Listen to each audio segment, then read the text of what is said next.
ನಮ್ಮ ಕಾರ್ಯಕ್ರಮಕ್ಕೆ ಸ್ವಾಗತ ಸುಸ್ವಾಗತ. B N. Nagaraj sir, family dispute specialist and settlement ರಾಜ ಅಂತ ಕೂಡ ಕರೀತಾರೆ ನಿಮ್ಮನ್ನ. ಮತ್ತೊಮ್ಮೆ ಸ್ವಾಗತ ಸರ್, ನಮ್ಮ ಆಲ್ರೌಂಡರ್ ಶೋಗೆ.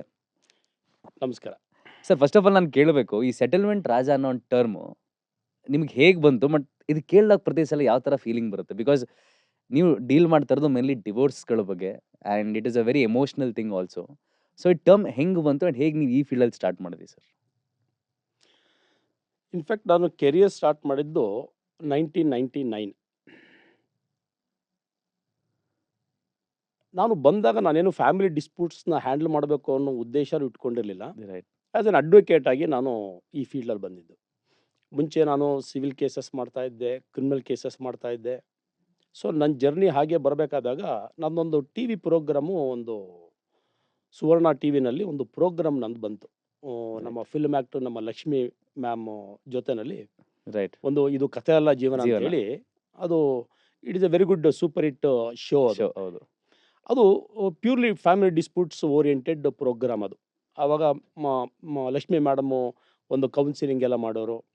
ಅದರಲ್ಲಿ ನಾನು ಟಿ ವಿನಲ್ಲಿ ಒಂದು ಒಪಿನಿಯನ್ಸನ್ನ ಕೊಡ್ತಾ ಇದ್ದೆ ನಾನು.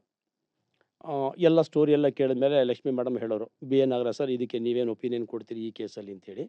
ಅದರಲ್ಲಿ ನಾನು ಒಪಿನಿಯನ್ಸ್ ಕೊಡ್ತಾ ಇದ್ದೆ ನಾನು. ಇದನ್ನು ಈ ಥರ ಮಾಡ್ಬೋದು, ಕಾನೂನು ಪ್ರಕಾರ ಈ ಥರ ರಿಲೀಫ್ ತೊಗೋಬೋದು, ಈ ಥರ ಸಾಲ್ವ್ ಮಾಡ್ಕೊಳ್ಬೋದು ಈ ಪ್ರಾಬ್ಲಮ್ನ ಅಂಥೇಳಿ.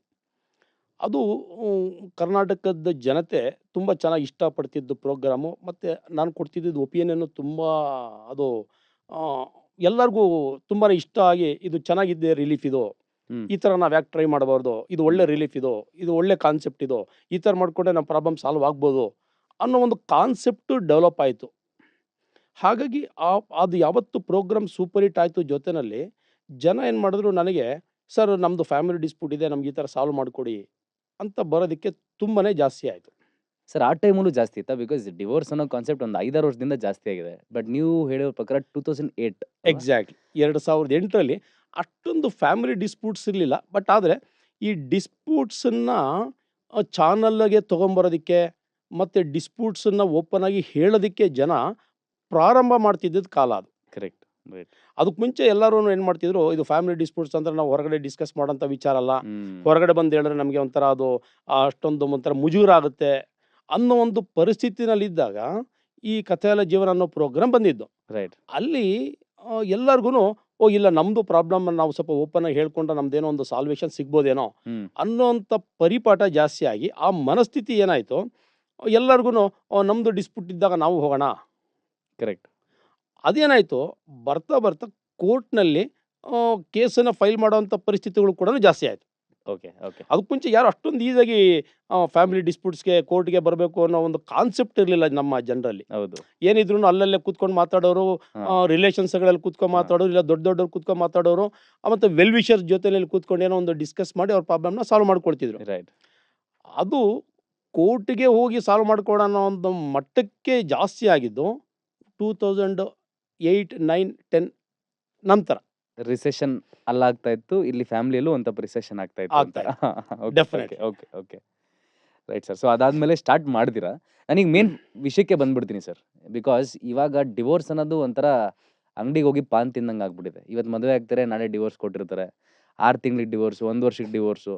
ಯಾಕೆ ಇಂಡಿಯಾದಲ್ಲಿ ಪ್ರೀನಪ್ಸ್ನ ಲೀಗಲ್ ಮಾಡ್ತಾ ಇಲ್ಲ? ಮಾಡಿದ್ರು ವರ್ಕ್ ಆಗುತ್ತೆ ನಮ್ಮ ದೇಶದಲ್ಲಿ? ಇಲ್ಲಿ ನಮ್ಮ ಒಂದು ಜನಸಂಖ್ಯೆ ಕಂಪೇರ್ ಮಾಡಿದಾಗ, ನಮ್ಮ ರೆಮಿಡೀಸ್ಗಳಿಗೆ ಕಂಪೇರ್ ಮಾಡಿದಾಗ, ನಮ್ಮ ಡಿಸ್ಪ್ಯೂಟ್ಗಳಿಗೆ ಕಂಪೇರ್ ಮಾಡಿದಾಗ ಅಷ್ಟೊಂದು ಫೆಸಿಲಿಟೀಸ್ಗಳು ತುಂಬ ಇವತ್ತರೆಗೂ ಇನ್ನೂ ಜಾಸ್ತಿ ಆಗಿಲ್ಲ. ಈವನ್ ಫ್ಯಾಮಿಲಿ ಡಿಸ್ಪ್ಯೂಟ್ಸ್ಗಳಲ್ಲೂ ಅಷ್ಟೇ ಏನಾಗ್ತಾ ಇದೆ ಅಂತಂದರೆ, ಎಸ್ಪೆಷಲಿ ಒಂದು ಎಕ್ಸಾಂಪಲ್ ಕೊಡಬೇಕು ಅಂದರೆ, ನಮ್ಮ ಬೆಂಗಳೂರಿನಲ್ಲಿ ಜನಸಂಖ್ಯೆ ಮಟ್ಟ ತುಂಬ ಜಾಸ್ತಿ ಆಗ್ತಾ ಇದೆ. ಮುಂಚೆ ಇದ್ದಿದ್ದ ಜನಸಂಖ್ಯೆಗೂ ಈಗಿನ ಜನಸಂಖ್ಯೆಗೂ, ಇದ್ರ ಜೊತೆಯಲ್ಲಿ ಎಜುಕೇಷನ್ನು ಇಬ್ಬರಿಗೂ ಕೂಡ ಜಾಸ್ತಿ ಆಗ್ತಾ ಇದೆ. ಇಬ್ಬರಿಗೂ ಕೂಡ ಈಗೋಯಿಸಮ್ಗಳು ಕೂಡ ಬರುತ್ತೆ.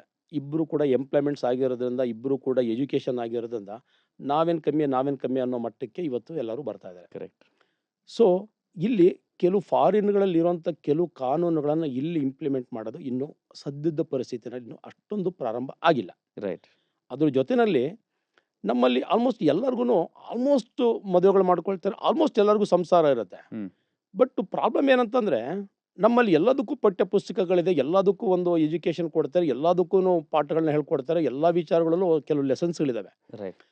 ಸಂಸಾರ ಮದುವೆ ಆದರೆ ನಾವು ಸಂಸಾರ ಹೇಗೆ ಮಾಡಬೇಕು ಅನ್ನೋಂಥ ಪಠ್ಯಗಳಿಲ್ಲ.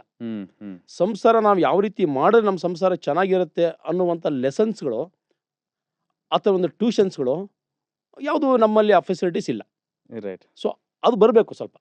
ಹ್ಮ್. ಅದಕ್ಕೆ ಮದುವೆಗೆ ಮುಂಚೆನೇ ಕೆಲವರು ನಾನು ಮದುವೆ ಆದರೆ ನಾನು ನೆಮ್ಮದಿಯಾಗಿ ನಾನು ನನ್ನ ಹೆಂಡತಿ, ಅಥವಾ ಮದುವೆ ಆದರೆ ನಾನು ನನ್ನ ಗಂಡ ಹೇಗೆ ನಾವು ಒಂದು ಕುಟುಂಬದಲ್ಲಿ ನೆಮ್ಮದಿಯಾಗಿ ಜೀವನ ಮಾಡ್ಬೋದು, ಸಮಸ್ಯೆಗಳನ್ನ ಹೇಗೆ ಕಮ್ಮಿ ಮಾಡ್ಕೊಳ್ಬೋದು, ಸಮಸ್ಯೆಗಳನ್ನು ಅವಾಯ್ಡ್ ಮಾಡಿಕೊಂಡು ಸಂಸಾರನ ಹೇಗೆ ಮಾಡ್ಬೋದು ಅನ್ನುವಂಥ ಕೆಲವು ವಿಚಾರಗಳನ್ನ ಸ್ವಲ್ಪ ತಿಳ್ಕೊಂಡ್ರೆ ಆಲ್ಮೋಸ್ಟು ಸುಮಾರು ಡಿಸ್ಪ್ಯೂಟ್ಸ್ಗಳನ್ನ ನಾವು ಅವಾಯ್ಡ್ ಮಾಡ್ಬೋದು ಫ್ಯಾಮಿಲಿ ಡಿಸ್ಪ್ಯೂಟ್ಸ್ನಲ್ಲಿ. ಸರ್, ಬಟ್ ಏನಾಗುತ್ತೆ, ಈಗ ಸಂಸಾರ ಸಂಬಂಧಗಳಂದ್ರೆ ಪ್ರತಿ ವ್ಯಕ್ತಿ ಎವಾಲ್ವ್ ಆಗ್ತಿರ್ತಾರೆ ಸರ್.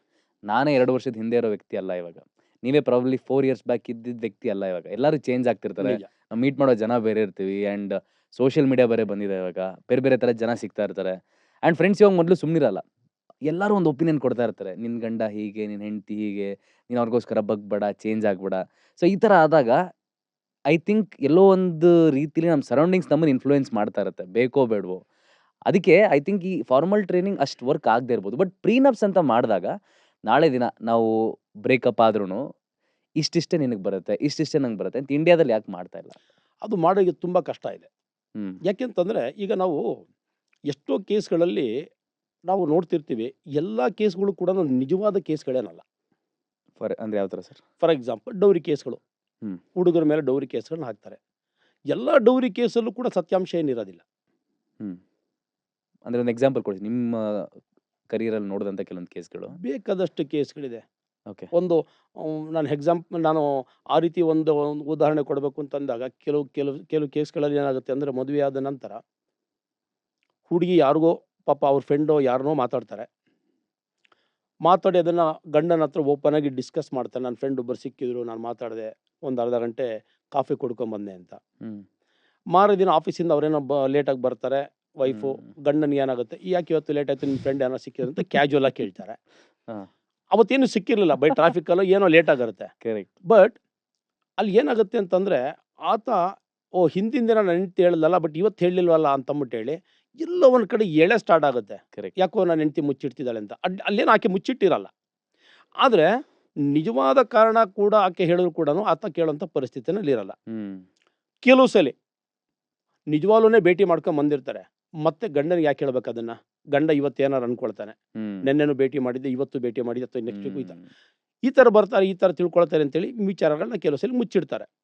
ಒಳ್ಳೆ ಉದ್ದೇಶಕ್ಕೆ ಇರ್ಬೋದು, ಬಟ್ ಅದು ಸಂಶಯದ ಎಳೆಗೆ ಒಂದು ನಾಂದಿಯನ್ನು ಹಾಡುತ್ತೆ. ರೈಟ್. ಆವಾಗ ಏನಾಗುತ್ತೆ, ಮೈನ್ಯೂಟ್ ಡಿಸ್ಪ್ಯೂಟ್ಸ್ ಜಾಸ್ತಿ ಆದಾಗ ಇವರೇನು ಮಾಡ್ತಾರೆ, ಅದನ್ನೇ ದೊಡ್ಡದು ಮಾಡಿಕೊಂಡು ಕೆಲವು ಹುಡುಗಿರು ಅವ್ರ ಮೇಲೆ ನನ್ನ ಈ ಥರ ಎಲ್ಲ ಮಾತಾಡ್ತಿದ್ದಾರೆ, ಇವರಿಗೆ ಬುದ್ಧಿ ಕಲಿಸ್ಬೇಕು ಅಂತೇಳಿ ಕೆಲವ್ರು ಯಾರು ಅಕ್ಕಪಕ್ಕದವ್ರು ಹೇಳ್ತಾರೆ, ನಿನ್ನ ಗಂಡನ ಮೇಲೆ ಹಾಕು, ಒಂದು ಕೇಸ್ ಹಾಕು.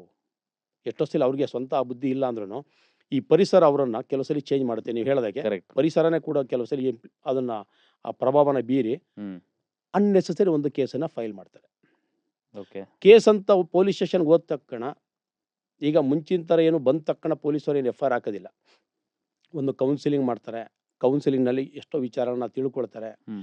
ಎಷ್ಟೋ ವಿಚಾರನ ಕೆಲವರು ಓಪನ್ ಆಗಿ ಹೇಳಲ್ಲ, ಕೆಲವರು ಎಕ್ಸಾಜುರೇಟ್ ಮಾಡಿ ಹೇಳ್ತಾರೆ. ಹ್ಮ್. ಅನ್ನೆಸೆಸರಿ ಆ ವ್ಯಕ್ತಿ ಮೇಲೆ ಡೌರಿ ಕೇಸ್ ಬೀಳದಿರೋಂಥ ಪರಿಸ್ಥಿತಿನಲ್ಲೂ ಕೂಡ ಡೌರಿ ಕೇಸ್ ಬೀಳೋಂಥ ಪರಿಸ್ಥಿತಿ ಬರುತ್ತೆ. ಕರೆಕ್ಟ್. ಅವಾಗ ಏನಾಗುತ್ತೆ ಆ ವ್ಯಕ್ತಿ ಪೊಸಿಷನ್, ನಾನು ಅಂಥ ಮೇಜರ್ ತಪ್ಪು ಮಾಡಿಲ್ಲ, ಇವತ್ತು ನನ್ನ ಡೌರಿ ಕೇಸಲ್ಲಿ ಫಿಕ್ಸ್ ಮಾಡಿದೆ ನನ್ನ ಹೆಂಡತಿ ಅಂತ ಬರುತ್ತೆ ತಲೆನಲ್ಲಿ. ಹ್ಮ್. ಒಂದು ಸರಿ ಅದು ತಲೆನಲ್ಲಿ ಬಂತು ಅಂತ ಅಂದ್ಕೊಳ್ಳಿ, ಸಂಸಾರಕ್ಕೆ ಏನಾಗುತ್ತೆ, ಅದು ಬಿರುಕಿಗೆ ಒಂದು ನಾಂದಿ. ರೈಟ್. ಸೊ ಈ ಥರ ಎಷ್ಟೋ ಸರಿ ಹೊರಗಡೆನ ಪ್ರಭಾವಗಳಿಂದ ಕೂಡ ಕೆಲವು ಅನ್ನೆಸೆಸರಿ ಕೇಸ್ಗಳು ಫೈಲ್ ಆಗುತ್ತೆ.